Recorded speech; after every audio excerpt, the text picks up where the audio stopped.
Nevelt sev līdzi piedzīvo, lai varētu kāpt.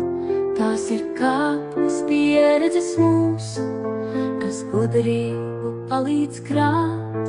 Gudrība ir atlaišanas māksla, vienalga labs tas vai slikts.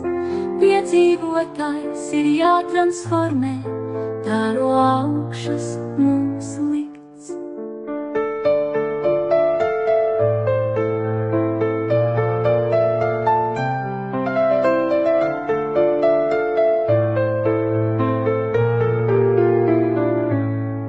Pakāpties var tikai sirdī, nodzīvotajam ieguvums šāds. Pieredzē uzdevums viens ir, lai cilvēks kļūst jūtīgāks.